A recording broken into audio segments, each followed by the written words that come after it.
사람들은 하나님께서 원하시는 대로 성을 다루기를 힘들어하는 것 같아요.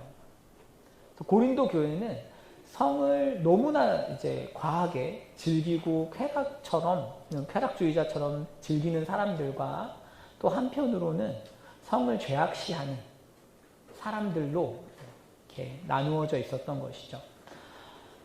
성에 대한 가치관이 무너지면 이걸 정상적으로 핸들링하지 못하면 어떤 결과가 있을까요?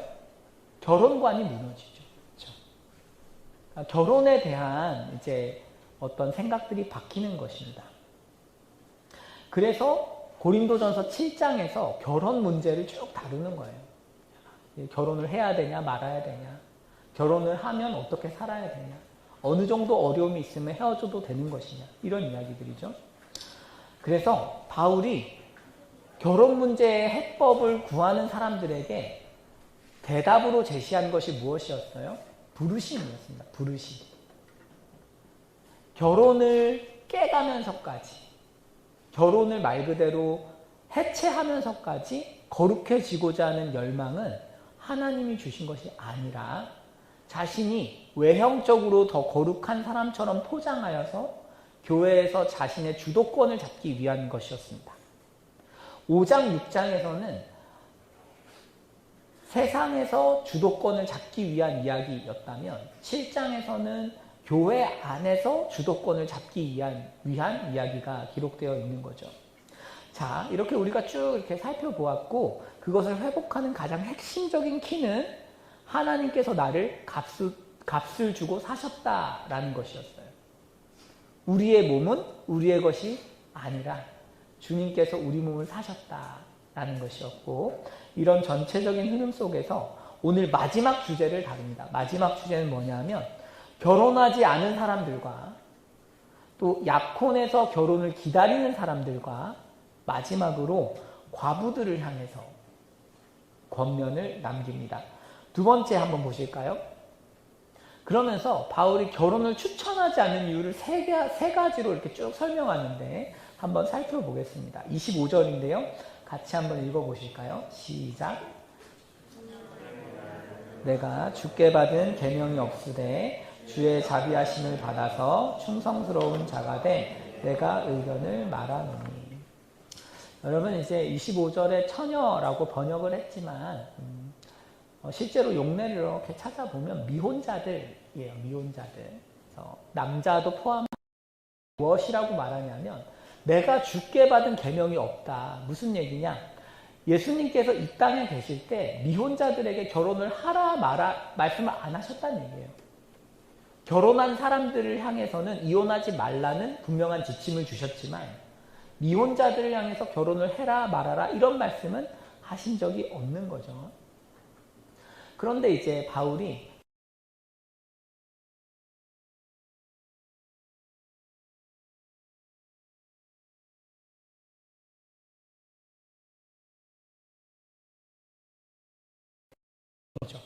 그래서 자기 나름의 의견이 있다 이런 이야기입니다. 그래서 우리가 성경을 보실 때 25절에 내가 의견을 말한다 라고 이야기했다고 해서 영감된 것이 아니다 이건 아니에요. 하나님께서 바울에게 글을 쓰게 할 때 성령으로 영감하셨고 다만 지금 이 주제는 죄에 대한 문제가 아니라는 것입니다. 죄를 짓고 안 짓고 이걸 안 지킨다고 해서 죄냐 이런 개념은 아니다 이런 의미예요. 자, 그러면 바울은 왜 어떤 의견을 가지고 있는가 하면 26절입니다. 26절.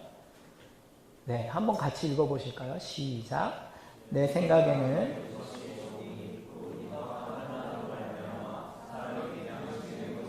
좋으니라. 아멘. 여러분, 여기 보시면 바울이 그냥 지내라 이렇게 말을 하죠. 그러니까 왜 그러냐면 임박한 환난 때문이라 그래요. 여러분, 성경에서 그냥 지내라 라고 이야기하는 것은 이번이 처음은 아니에요. 처음이 아닙니다. 예레미야서에 가면 이런 말씀이 있어요. 16장 1절인데요. 여호와의 말씀이 예레미야에게 임했어요. 그러면서 뭐라고 말씀하십니까? 2절에 너는 이 땅에서 아내를 맞이하지 말아라.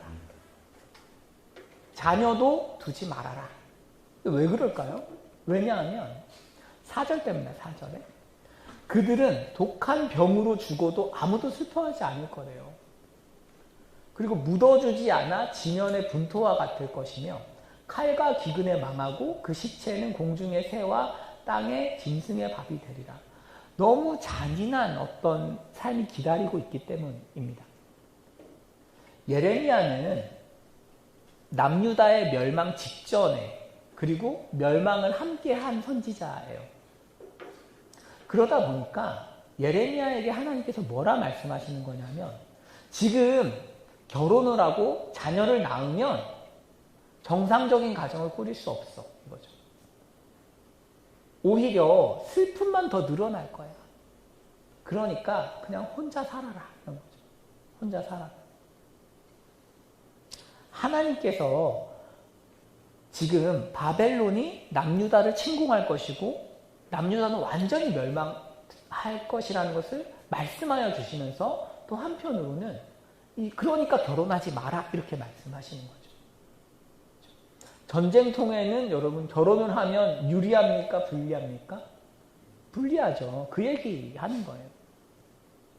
하나님께서 예레미야에게 이렇게 말씀하셨듯이 바울도 고린도 교인들에게 환난의 존재를 알리고 고통이 있으니까 가정을 이루는 것을 신중하게 생각해라 이런 거죠.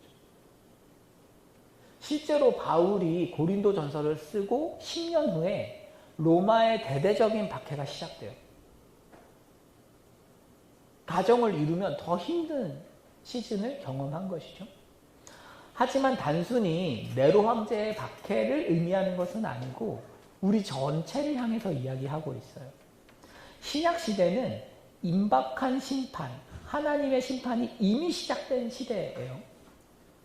어떤 의미인가? 여러분 한번 봅시다.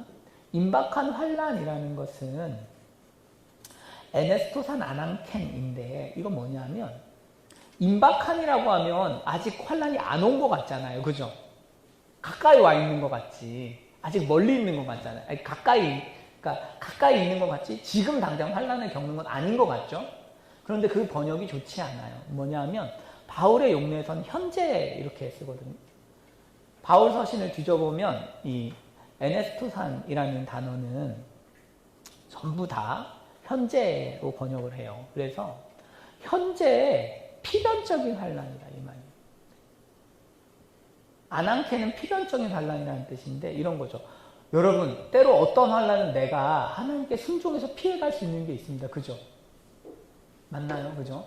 때로는 내가 지혜롭게 행동해서 피해갈 수 있는 고통이 있어요. 그런데 바울이 어떤 이야기 하는가 하면 지금 이미 존재하는 필연적 환란이 있기 때문에 그리고 그것이 꽤 거대하고 꽤 힘들기 때문에 그냥 지내라는 것입니다. 그냥 지내라 이거죠. 그래서 26절은 다음처럼 번역하면 좀 더 좋을 것 같아요. 이 시대에 존재하는 필연적 환란으로 말미암아. 여러분 세상을 거슬러서 하나님 앞에 말씀 앞에 진심인 사람을 가만히 두지 않습니다. 우리가 그리스도인으로서 하나님 말씀을 쫓아 살려고 하면 세상은 결코 그 사람을 가만히 두지 않습니다. 어설픈 그리스도인을 향해서는 세상은 관심을 두지 않아요. 세상하고 사실상 동화되어서 같은 편인 것처럼 살아가는 그리스도인에게 세상은 박해하지 않습니다. 하지만 정말 우리가 하나님 말씀에 집중하고 하나님 말씀대로 내 삶을 던지면서 살아가기 위해서는 엄청난 환난들을 경험해야 한다는 것입니다. 생각해 보세요. 성경에서 늘 마지막 순종은 죽음입니다. 죽음. 예수님의 마지막 순종 뭐예요? 십자가죠. 바울의 마지막 순종은 예루살렘을 가는 거였어요. 사실 바울에게 가장 힘든 순종은 바울은 자신이 죽을 것을 각오하고 예루살렘으로 올라갑니다. 말하자면 세상 앞에서 하나님 말씀을 가지고 말씀을 따라서 사는 것은 죽음의 위협이 있는 삶이라는 거예요. 여호수아서를 읽으시면 너는 강하고 담대하라 그래요. 강하고 담대하라. 이 율법을 지키는데 강하고 담대하라 그래요. 근데 이 강하고 담대하라는 표현은 전쟁 용어입니다. 하나님 율법을 지키는 것은 여러분 전쟁하는 것입니다. 아무 손해도 보지 않고 그냥 적당히 순종하는 것은 아무 손해가 없고, 그래서 세상은 그런 사람을 놓아두지만 정말 내가 하나님 말씀을 진심으로 지키기 원하고 그것을 따라 살고자 하는 사람에게는 엄청난 핍박과 환난이 있다고 성경은 가르치고 있고, 그렇기 때문에 몸을 가볍게 하라는 것입니다. 할 수 있는 한 몸을 가볍게 해라. 그렇죠? 세상은 우리에게 말씀을 사랑한 대가를 요구하는 거죠.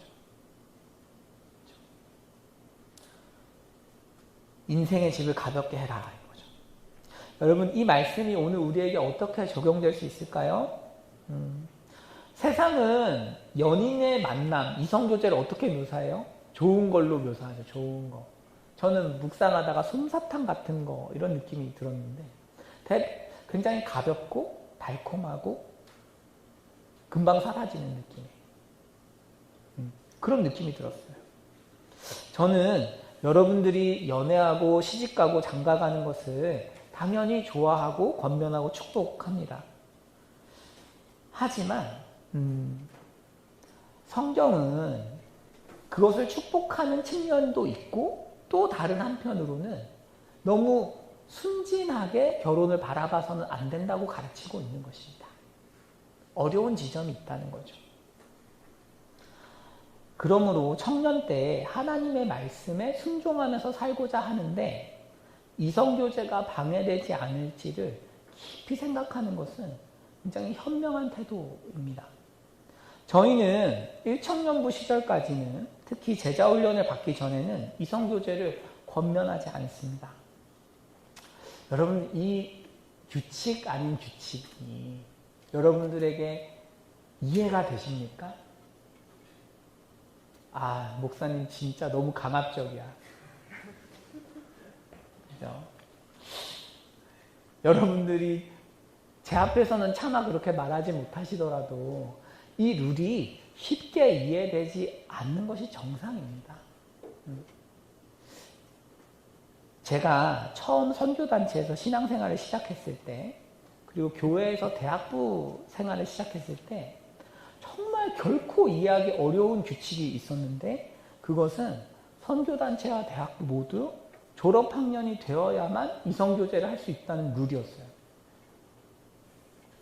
이해가 안 가죠, 이해가. 그래서 기독교가 이렇게 사람의 자유를 이렇게 막고 무시하고 공동체가 도대체 뭔데? 이런 생각을 한 거죠. 가끔씩 인터넷을 이렇게 보다 보면 선교단체랑 교회 공동체 안에서 연애금지 조항이 있어요 막 이러면서 기본권 침해라고 막 댓글 달고 그런 거 봐요, 저. 교회 왜 그러냐 막 이렇게, 그죠? 어머 무시무시하다, 세상에 그런 조직이 있어 막, 그죠? 이제 이 부분을 잘 들어주시면 좋겠어요. 여러분, 선교단체와 교회가 연애 자체를 죄라고 규정하면 잘못입니다. 성경은 그렇게 가르치지 않아요. 하지만 적절하지 않기 때문에 권면하는 것은 성경적입니다. 말하자면 이게 죄니까 그만두라는 게 아니에요. 그게 아니고 청년의 때에 훨씬 좋은 선택지들이 있다는 것입니다. 훨씬 좋은 것들이 있기 때문에 적절하지 않다고 권면하는 것은 성경적이죠. 여러분, 청년들이 너무 예쁘고 멋있어요. 제가 이렇게 얘기하면 누가 말이죠. 누가 멋있다는 거야? 근데 멋있죠. 네. 하지만 여러분, 아직 1청년부 때는 특히 개발되지 못한 성품의 영역이 너무 많지 않아요? 배워야 할 게 너무 많지 않아요?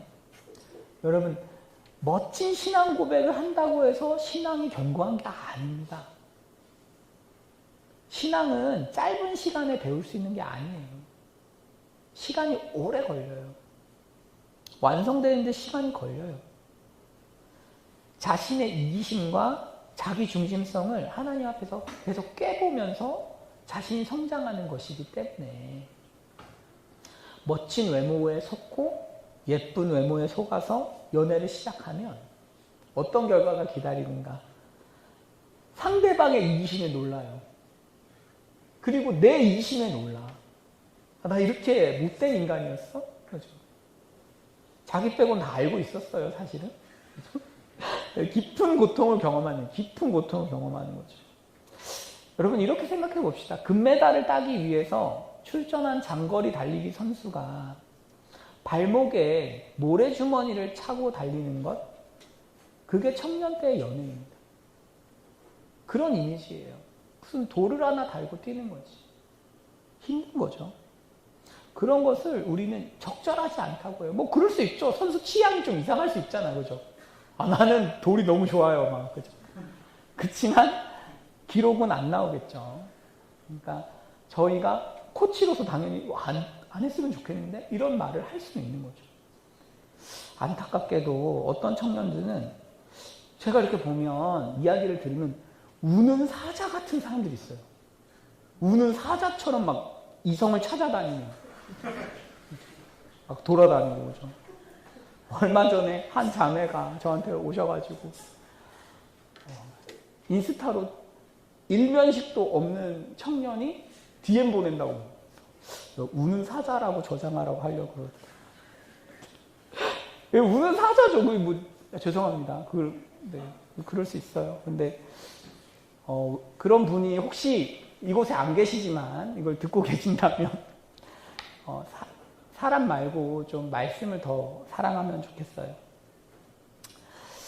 여러분, 그리고 그런 이제 우는 사자들 좀 정신 차리도록 여러분 늘 옆에서 좀 권고해 주세요. 그러면 안 된다, 사자야. 왜 사자라고 부르냐, 그런 게 있어. 자, 27절입니다. 27절, 28절. 우리 같이 읽어볼까요? 시작. 내가 아내에게 매였느냐.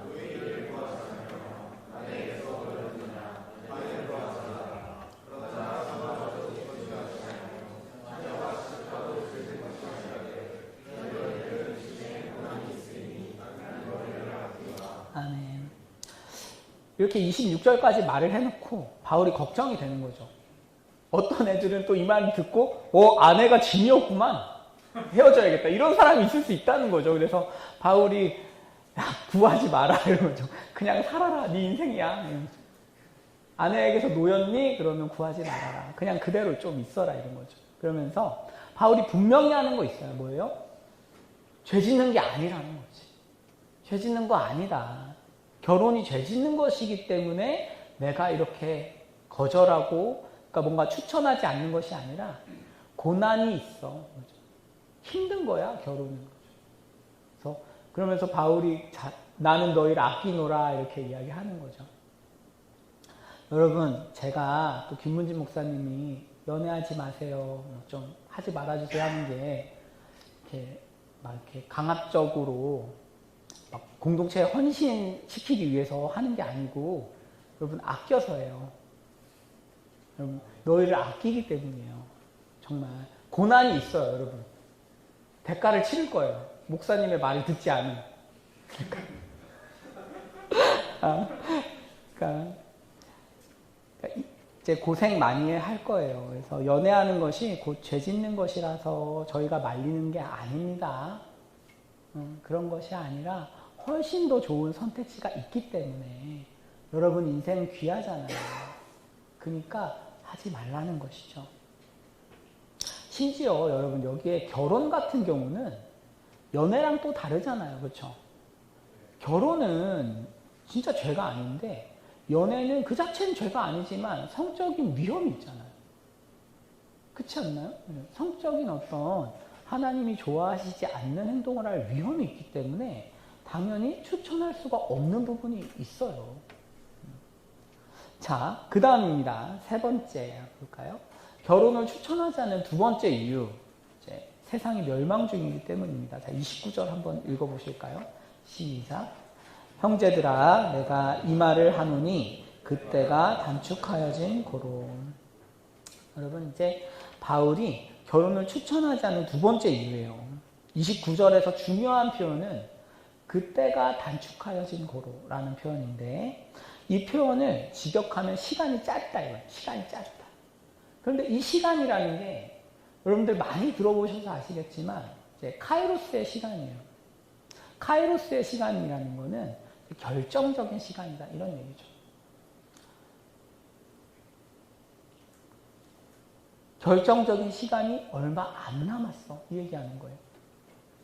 이 시대에서 교회는, 성도들은 어떤 일을 하고 있습니까? 여러분? 우리 어떤 일을 하고 있어요? 영혼을 구원하느냐 마느냐 하는 싸움을 하고 있는 거죠. 영생을 놓고 싸우고 있잖아요, 지금. 그러니까 우리가 정말 하나님 앞에서 성실하게 주를 섬기고 교회를 정말 좋은 교회로 세워가면 구원받는 영혼들이 늘어나지 않습니까? 그리고 그 사람들은 영생을 얻게 되잖아요. 그리고 우리가 교회가 미흡하여서 놓친 영혼들은 영생을 받지 못할 수도 있잖아요. 그러니까 우리가 사람들을 구원하기 위해서 애를 쓰고 있는데 이 시간이 많다는 거예요? 적다는 거예요? 적어. 별로 없다는 것입니다. 주님이 오실 날이 다가오는 중이고 우리에게는 이 일을 위해서 정말 최선을 다해야 하는 일이 있다라는 거죠. 자, 에베소서 5장 15절에 이렇게 말씀이 있어요. 15, 16절에. 그런즉 너희가 어떻게 행할지를 자세히 주의하려. 주의하여 지혜 없는 자 같이 하지 말고 오직 지혜 있는 자 같이 하여 세월을 아끼라. 이때 세월도 카이로스죠. 그래서 때가 악하니라. 그렇죠? 여러분, 세월을 아끼기 위해서 성도들이 자세히 주의해야 돼요. 그렇지 않으면 때가 악하기 때문에 가만히 흐리멍텅하게 있으면 자신의 인생이 계속 떠내려가는 것입니다. 계속 떠내려가는 거죠.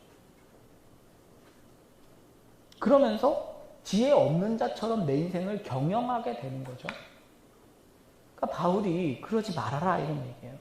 여기서 자세히라는 단어가 아크리보스라는 부사인데 이게 엄격하게, 전 이 표현이 좋아요. 엄격하게. 엄격하게 자신의 우선순위를 정하는 것입니다. 정말 엄격하게 주의해서 내가 여기에 시간과 에너지를 써도 되는가? 정말 진지하게 고민을 해야 되는 거죠.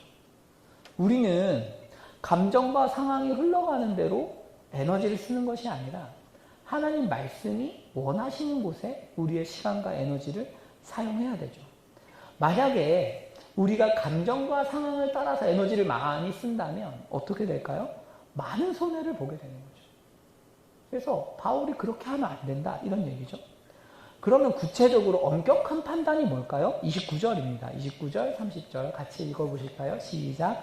이후부터 안에 있는 자들은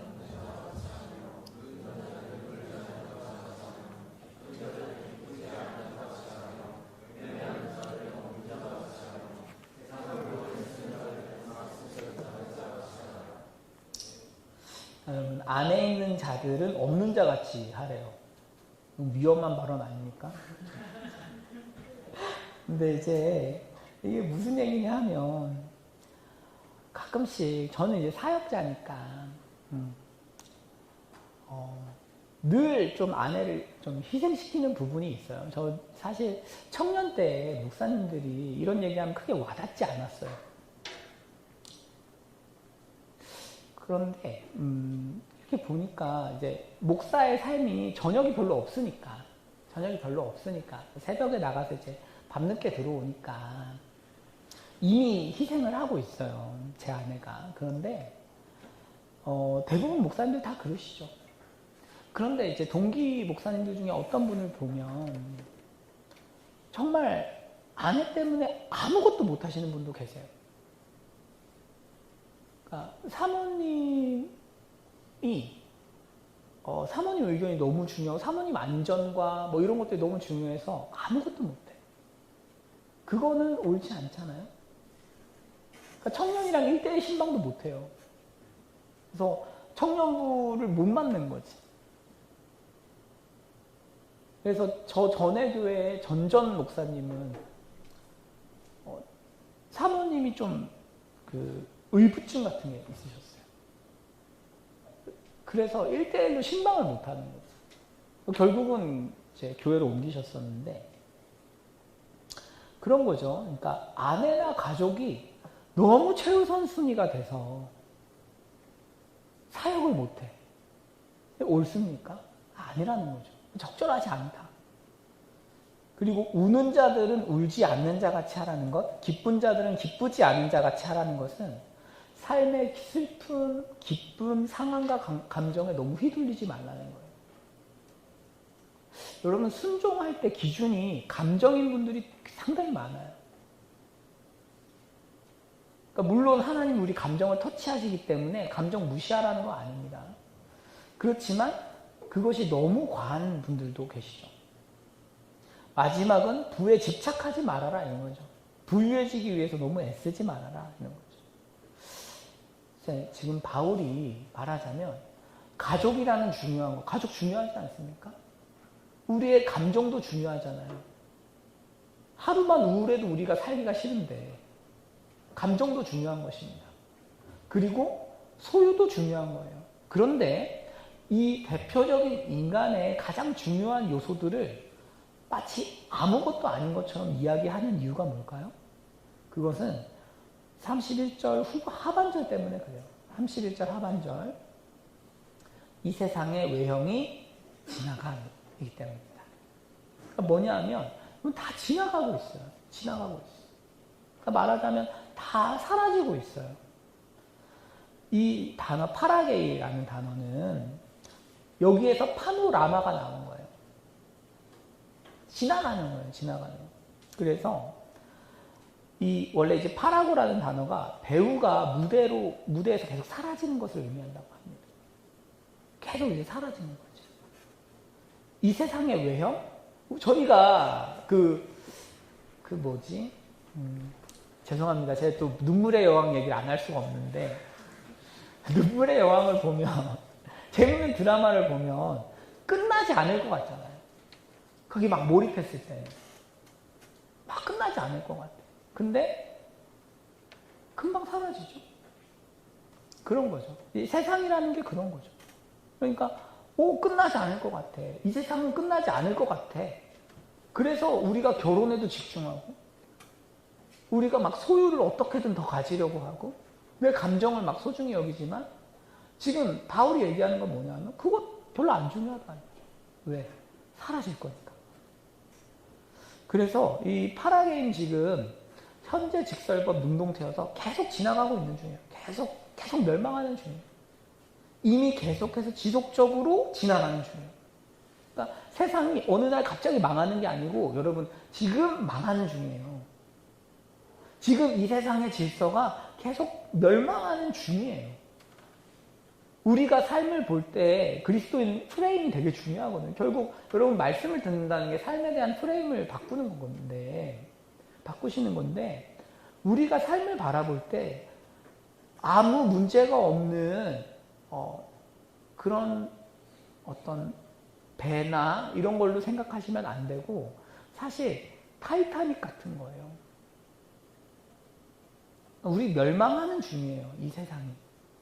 성경은 그렇게 가르치고 있어요. 자, 2장 6절에서 비슷한 얘기 한 적이 있어요. 저 이 구절을 워낙 좋아해가지고 몇 번 더 보여드린 적이 있는 것 같아요. 한번 보실까요? 2장 6절. 이는 맨 밑에 거. 이는 이 시대의 지혜가 아니요 또 이 세상에서 멸망할 세상 질서의 지혜도 아니요. 지금 이 세상의 지혜, 세상이 그렇게 대단하다고 여기는 가치와 질서는 지금 멸망하는 중입니다. 여러분, 마지막 날에는 모든 게 사라질 거예요. 그러니까 그리스도인들은 사라질 것들을 절대적으로 중요하게 여기면 안 돼요. 그죠? 상대적으로 중요히 여겨야죠. 그리스도인들은 하나님께서 맡기신 사명을 가장 중요히 여겨야죠. 안타깝게도 우리 삶이 반대인 경우가 많아요. 하나님을 섬기고 뭔가 영혼을 구원하는 일에는 절대적인 중요성을 느끼지 못하는 거죠. 세상은 너무 중요해 보여. 세상에서 지금 내가 살아가는 건 너무 중요해. 그러니까 이 중요도가 우선순위가 정렬이 안 되는 거죠. 막 결혼, 내 감정, 삶의 정황, 부요함 이런 건 절대적으로 중요한 것 같고 영혼을 구원하기 위해서 애쓰는 것은 중요하긴 한데 꼭 해야 되나? 사실 아마 우리 대부분의 성도님들, 청년분들 같은 경우는 마음씨도 너무 좋고 사실 하나님 섬기고 싶은 마음도 큰 것 같아요. 그런데 딱 그 반발 차이라고 해야 될까요? 그러니까 저 한 발 차이도 아닌 것 같아요. 반발 정도 차이인데 이게 뭐냐면 이게 절대적으로 중요한 건가? 아니면 그냥 상대적으로 중요한 건가? 이 감각이 그 사람의 신앙생활을 결정하는 것 같아요. 내가 교회에서 영혼을 섬기는 게 정말 절대적으로 중요하다고 내가 생각하고 있나? 아니면 중요하지. 하지만 더 중요한 게 있지. 라고 생각하는지는 완전히 다른 것입니다.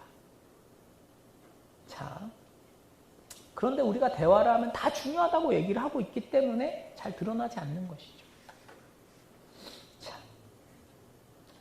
지금 여러분 이런 경우에 우리가 엄격하고 자세한 판단이 아니라 어설픈 판단으로 인생을 살아간다라고 이야기할 수 있어요. 여러분, 지금 우리 삶은 어떤 판단 아래에서 살아가고 계십니까? 어설픈 판단? 아니면 날서고 예리한 판단? 둘 중 하나죠. 성경은 감정을 절제하는 걸 굉장히 귀한 덕목이라고 여기거든요. 절제라는 테마를.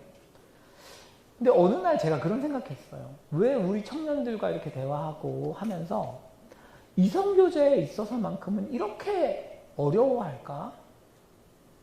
물론 감정의 문제가 어려운데 그것과는 별개로 뭔가 어려운 것 같아요. 그래서 왜 그럴까 생각해 보니까 우리가 지금 세상에서 접하는 이야기들, 내러티브 속에서는 주인공이 좋아하는 사람을 향해서 감정을 절제하는 케이스가 없어요. 거의 나오지 않아요.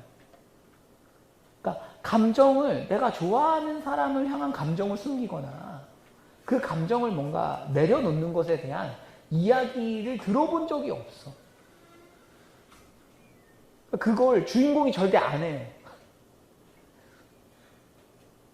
그래서 제가 이게 이 시대가 감정을 절제하는 것을 전혀 가르치고 있지 않은 시대이기 때문에 청년들에게 이거 너무 낯설겠다 이런 생각이 좀 들어요. 하지만 시대의 어떤 일면이지 여러분, 역사 전체를 놓고 봤을 때는 사실 절제하는 것을 귀한 덕목으로 쳤죠. 이 시대의 현상입니다. 여러분 오해하지 마세요. 뭔가 내가 좋아하면 고백하고 잘 되고 이게 막 다 좋은 그런 시대는 최근이에요. 여러분 어설픈 판단으로 삶을 낭비하지 않는 것. 여러분 저는 이것 중에 가장 중요한 것이 청년의 때에는 감정과 상황에 속지 않는 것인 것 같아요. 좋은 판단으로 정말 최고의 판단으로 인생을 산다고 할 때 감정에 속지 않는 것 너무 중요한 것 같습니다. 감정과 상황을 무시하라는 건 아니에요. 하나님 주신 것이니까. 다만 그것만이 기준이 되면 안 되죠. 무슨 얘기인지 이해 가시죠? 감정과 상황이 전부인 것처럼 이야기를 하고 대화를 하면 어렵다는 거예요. 그러면 좋은 판단을 내리기가 어렵죠. 좋은 판단을 내리려면 뭐 해야 돼요? 이 세상이 멸망한다는 사실, 그 전제 위에서 판단을 해야 된다라는 것입니다. 여러분, 그 다음 세 번째 이유입니다. 세 번째 이유. 마음이 분산된 32절, 34절까지 같이 한번 읽어보실까요? 시작. 너희가 염려 없기를 원하노라. 장가가.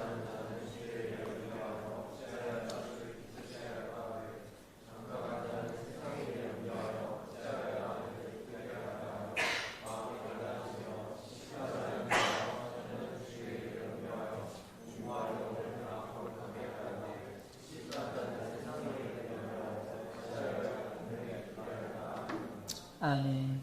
여러분, 뭐 간단하죠. 이 세 번째 이유는 마음이 분산돼서 그래요. 여기서 염려라는 단어는 이제 메림나오라는 단어인데 이게 분산하다 이런 의미예요. 그러니까 갈라져 있다 이런 의미예요. 그래서 원래 이 염려라는 단어는 두 가지 뜻이 있는데 에너지를 나눠서 누군가에서 헌신하다 이런 뜻이 있어요. 그래서 이렇게 고칠 수 있습니다. 다음 넘겨주시면, 그죠? 장가가지 않은 자는 주의 일에 헌신하여 이렇게 생각하지만 장가간 자는 세상 일을 돌보느라, 그죠? 염려라고 하기보다는 이게 좀 더 나은 것 같아요. 간단히 말하면 여러분, 결혼하면 어때요? 챙길 사람이 늘어나잖아요, 그죠? 제가 제 아내가 최근에 임신했어요. 24주 정도 됐는데 챙길 게 많아요. 아마 이제 태명이 지금 천둥인데, 그래서 천둥이가 나오면 챙길 게 더 많을 것 같아요. 그 돌보느라고 고생 좀 할 것 같은데요. 그러니까 우리가 세상 일을 그러니까 결혼을 하면 일이 많이 생겨요. 그렇죠? 많이 생기니까 이제 바울이 주의 일에 집중해라 이런 얘기죠. 주의 일에 집중해라. 여러분, 바울이 결혼마저 이렇게 얘기를 한다면 연애는 어떻겠습니까? 바울이 결혼도 마치 되게 중요하지 않은 것처럼 지금 얘기를 하는데 연애는 어떻겠어요? 이렇게 사역을 하다 보면 여러분, 훈련되지 않은 청년들은 말할 것도 없고 훈련된 청년들조차도 연애 중에는 마음이 많이 분산될 수밖에 없죠. 그래서 교회를 섬기기 힘들어하죠. 그런 경우들이 종종 있어요. 그러니까 제가 금욕주의자라서 연애하지 말라는 게 아니에요. 성경은 너희들의 욕망이 잘못됐으니까 연애를 하지 마. 이런 개념이 전혀 없어요. 그게 아니고 지금 정말 중요한 일을 하고 있기 때문에 더 중요한 걸 해라. 이런 얘기죠. 정말 중요한 것이 있는데 사소한 것에 목숨 걸지 말아요.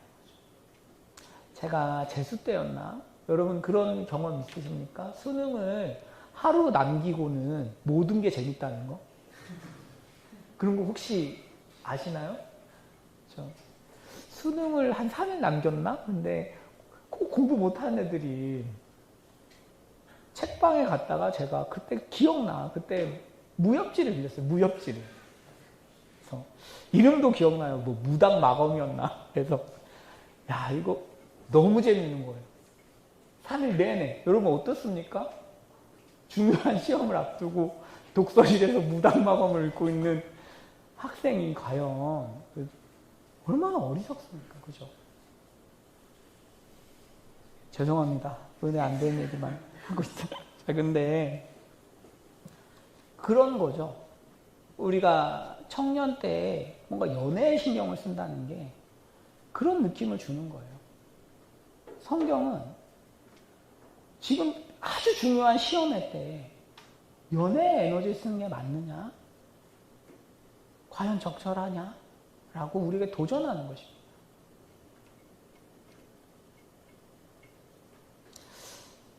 공동체에서 여러분들이 교제하시잖아요. 그러면서 친구들 몰려다니면서 서로 막 엮잖아. 그죠? 서로 막 엮고. 그래서, 야, 둘이 만나면 좋겠는데, 제가 진짜 말씀드리는데 하지 마세요. 진짜 걸리면 진짜 혼나요, 진짜.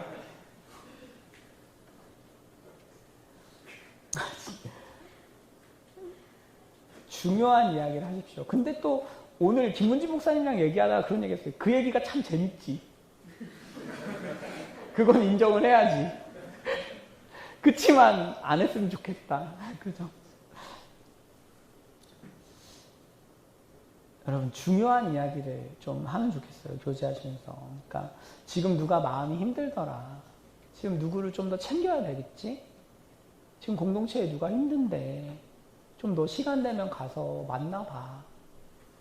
이게 좀 이렇게 교회에서 친한 사람들이 해야 되는 얘기 아니에요? 아니 교회에서 맨날 뭐 몰려다니면서 무슨 얘기를 하고 다니는 거야? 막 이렇게 몰려가지고 맨날 맥도날드에 앉아가지고 야, 너 걔 좋아해? 막 이런 거 하지 말고 좀. 아, 걔 일은 걔가 알아서 하겠죠. 그러니까 아, 요새 누구 힘들다던데 좀 네가 문자라도 해봐. 제가 예전에 대학부 시절에 전설처럼 내려오는 이야기가 있어요. 대학교 4학년 누나들이 그 해에 올라온 대학교 1학년 남동생들이 적응을 못하는 것을 보고 깊은 고민에 빠진 거예요. 아, 1학년들이 왜 적응을 못하지? 얘들한테 좀 더 관심이 필요한 것 같은데? 그래서 이 누나들이 그 기도회 멤버들이었는데 휴학했어요.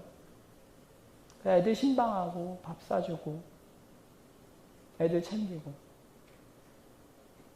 그러면 1년 늦는다고 크게 문제 안 생겨요.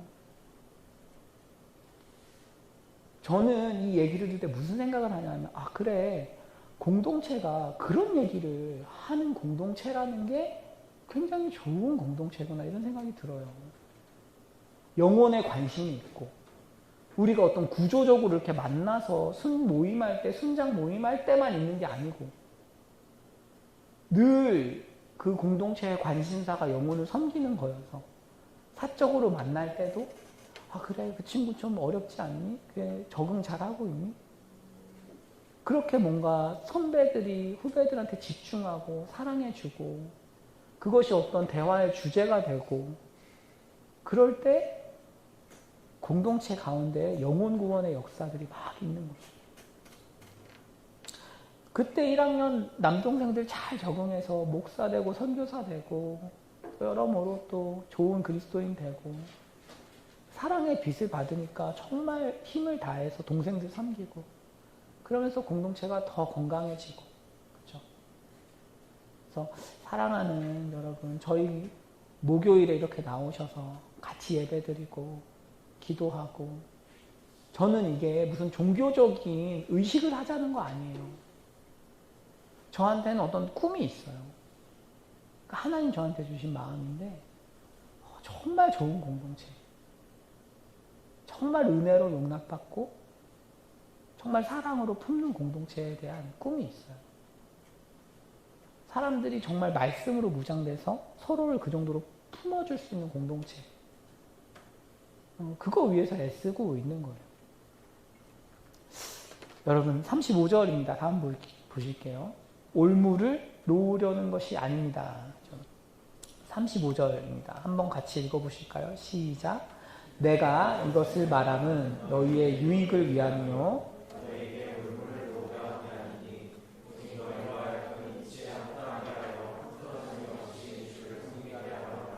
아멘. 여기 보시면 바울이 걱정되는 거예요. 뭐냐면 양들의 유익을 위함이지 올무를 놓으려고 하는 것이 아니다. 이건 뭐냐면 이런 거예요. 이 지금까지의 권면은 이렇게 하면 좋겠다이지 이걸 뭔가 어긴 사람을 처벌하기 위해서가 아니라는 것입니다. 지금 고린도 교회의 금욕주의자들이 결혼하면 안 돼? 성관계는 나쁜 거야? 이렇게 가르치고 있어요. 이거는 올무죠, 올무. 이건 사람을 넘어뜨리는 거죠. 그래서 내가 너 나쁜 거라고 했잖아. 그러니까 너 나쁜 신자고 이류 신자야. 막 이런 식으로 죄 지었네? 이런 식으로 올무를 놓는 거죠. 그거는. 근데 바울은 자기는 그런 의도가 아니라는 거예요. 그게 아니라 나는 단지 흐트러짐 없이 주를 섬기게 하려는 거지. 그냥 너희의 유익을 위한 거지. 내가 뭐 정지하기 위해서가 아니라는 것입니다. 그래서 말 나온 김에 우리 공동체에 제가 이제 연애 관련해서 막 이야기 말씀드리는데 이거 여러분 연애한다고 죄 짓는 거 아니에요. 그러니까 무슨 죄의식을 불러일으키기 위해서 제가 막 말씀드리는 게 아니야.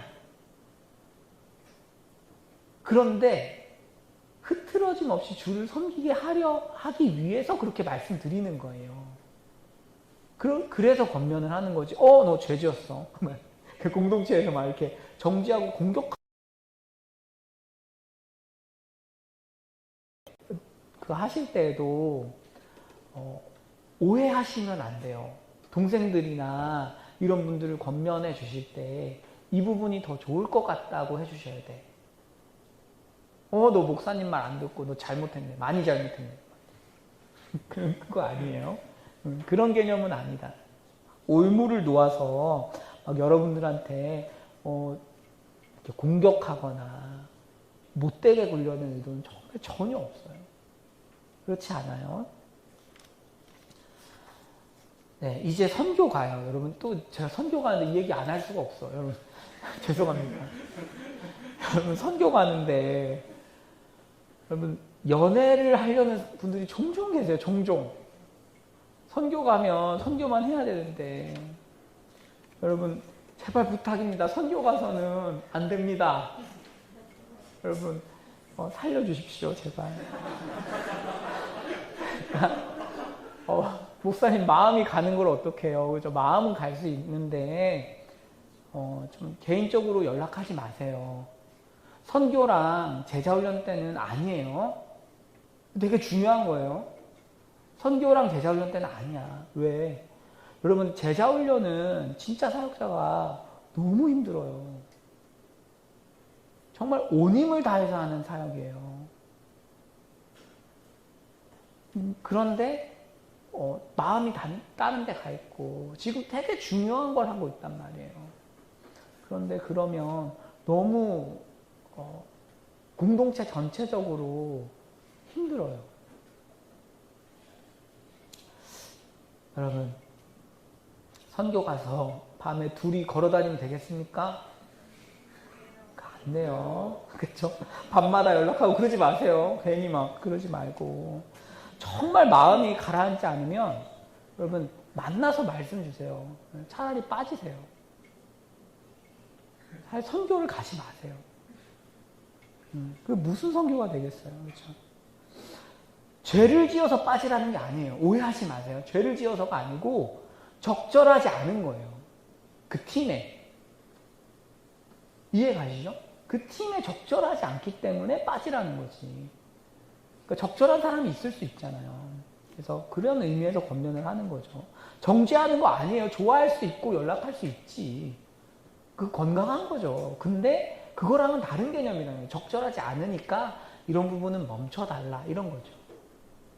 그러니까 그런 경우가 생겨도 여러분들 이곳에 계신 분들은 약속해요. 뭐냐면 이상하게 보지 않기. 그런 사람들 이해해주고 용납해주기. 그럴 수 있는 거죠. 하지만 적절하지 않으니까 제외하는 거죠. 네, 그 다음입니다. 부록입니다. 부록. 약혼과 재혼. 36절에서 38절, 40절까지는 약혼과 재혼을 다루는데요. 36절에서 38절입니다. 제가 간단히 보고 넘어갈게요. 자, 보시면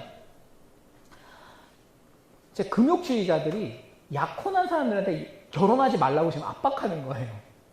약혼을 무슨 얘기예요? 믿는 사람 만나라. 믿는 사람. 그죠?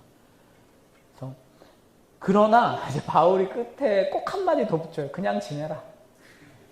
그냥 혼자 사는 게 낫다. 뭘 재혼까지 하려고 그래? 뭐 이런 거죠. 그죠? 더 복이 있다. 이런 거죠. 그래서 여러분 이제 그 다음 정리하겠습니다. 결론이에요. 주님께 집중하자 이런 건데 다음 차트 한번 보여주십시오. 이 대조를 좀 이해하시면 좋겠습니다. 바울은 금욕주의자와 바울 둘 다 별로 결혼을 추천 안 해요. 제가 꼭 이 자리에서 청년들에게 말씀드리고 싶은 게 있어요. 뭐냐면 결혼을 안 해도 돼요. 다시 말씀드릴게요. 결혼을 안 해도 돼요. 결혼을 안 하면 뭔가 내가 뭔가 못난 사람이거나 그런 게 전혀 아니에요. 교회에서, 여러분 초대교회에서는 결혼에 대한 압박을 하는 어르신들이 한 분도 안 계셨어요. 그러니까 지금 좀 제가 생각엔 좀 문화가 이상해요. 이게 성경적이지 않아. 물론 결혼 축복해야 되고 결혼하면 좋은 것이지만 그렇다고 해서 독신으로 사는 게 모자란 사람인 게 아니에요. 사실은 하나님과 가장 친했고 가장 기독교의 이상을 구현했던 사람들은 독신이에요. 예수님도 독신이고 바울도 독신이었잖아요. 무슨 말씀을 드리고자 하는가 하면 대부분의 사람들에게는 보통 이제 제가 청년부 시절 때 정말 좋은 누나들이 있었어요. 탑리더들, 믿음 너무 좋아. 그런데 어느 일정 수준의 나이가 들고 결혼이 안 되기 시작하면 마음에 깊은 상처가 와요. 왜 그럴까요? 왜? 못난 사람 같은 거야, 사실은. 결혼을 못하니까 나 선택 못 받았나? 나 친구들이랑 얘기할 때 뭔가 내가 직장 시험 못한 것처럼 생각하는 경우들이 있어요. 그리고 그것에 대한 압박감을 사실은 우리 문화는 줘요. 근데 저는 제가 생각하는 건 교회 청년부에서만큼이라도 그런 압박감에서 자유하면 좋겠어요. 성경은 그렇게 안 가르쳐요. 성경은 뭐 결혼이 더 낫다 이렇게 말하지 않아요. 근데 이상한 구절도 몇 개 가져와서 그렇게 가르치는 건데 제가 나중에 한번 다룰게요. 근데 저희가 고린도전서 7장 쭉 이제 보셨는데 고린도전서 7장을 이렇게 쭉 정리하면 결혼 좋은 것이다. 하지만 독신은 조금 더 좋을 수 있다. 예요. 그러니까 독신이라고 해서 사람이 연단 안 되는 게 아니고 결혼해야만 뭔가 하나님의 깊은 것을 아는 것도 아니에요. 그러니까 하나님 앞에서 얼마나 진심이냐의 문제인 거지. 그래서 우리 청년들 생각할 때 제가 좀 마음 아프게 여기는 것 중 하나는 결혼에 대한 압박감이에요. 근데 여러분 자유하시면 좋겠어요. 성경 그렇게 가르치지 않아요. 마치 뭔가 내가 못난 성도인 것처럼 그걸 받아야 무슨 하나님이랑 관계가 되는 것처럼 전혀 그렇지 않다. 오히려 그렇기 때문에 주님을 더 잘 섬기고 더 주님을 닮아간다는 점에서 더 축복받은 존재일 수 있다. 이런 것들을 여러분들이 좀 자기를 잘 지키고 그리고 이것이 제가 막 지어내는 이야기가 아니라 정말 주님이 그렇게 말씀하신다는 것을 기억해 주시면 좋겠어요. 자, 바울은 결혼에 관해서 개별적으로 적용이 달라요. 할 수도 있고 안 할 수도 있고. 금욕주의자들은 금지예요. 안 돼! 이거죠. 안 돼. 그리고 결혼은 죄인가? 바울은 죄가 아니라 적절함의 문제다. 적절함의 문제. 근데 금욕주의자는 죄예요. 죄다. 바울이 결혼을 말리는 이유는 마지막 날 때문이고 금욕주의자는 이제 외형적으로 금욕하는 자체죠. 욕구가 나쁜 거니까 안 해야 돼. 이런 개념이고 목적이 뭐예요? 주님을 잘 섬기는 것. 그리고 금욕주의자는 종교적 주도권을 잡기 위함입니다. 여러분, 그리스도인으로서 우리가 정말 청년의 때에 주님께 집중해서 주님을 잘 섬기고 또 연애와 관련해서 또 결혼과 관련해서 조급해하지 않으신 그런 은혜가 있기를 바랍니다. 기도하겠습니다.